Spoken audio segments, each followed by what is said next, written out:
Eto pala yung sitwasyon na yon. Biglang nataranta daw etong mga opisyalis ng DepEd, pati na rin yung mga OVP officials na matanggap nga ang Audit Observation Memo ng COA.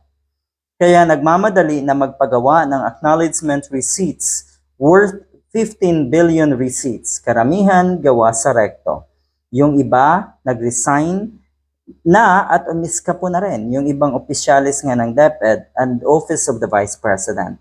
At doon nga, na-discover rin yung bagong signatory, yung bagong alias na sikat ngayon, ito pong si Mary Grace Piatos. Diyan pala nagsimula ang lahat.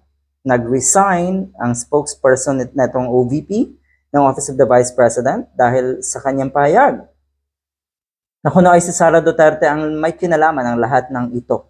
Talagang tinuturo lahat etong mga opisyalis na ito ay darating sa punto na ang ituturo ay si Sara Duterte. Bakit? Dahil yun po ang totoo. Yun ang katotohanan. Okay. Nung una daw, sigurado daw nagtawanan na itong mga opisyalis na ito ng DepEd at ng Office of the Vice President nga.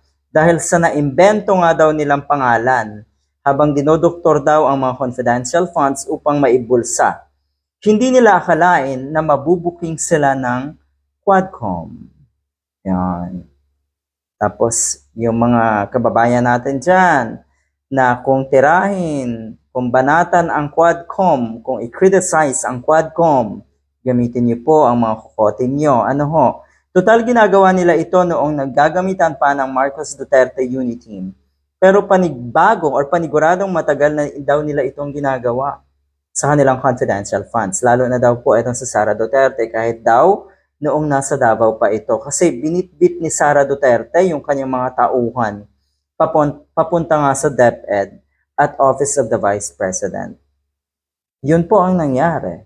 Matagal lang tauhan yung ilan dyan na itong sa Sara Duterte. So ang tanong, paano daw kaya dedepensahan ito ni Sara Duterte? Na katulad ni na Congressman Luistro at Congressman Acop, kung matutuluyan siyang ma-impeach bago pa ang eleksyon. Paano ito dedepensahan itong si Sara Duterte? Paano kung ituro siya?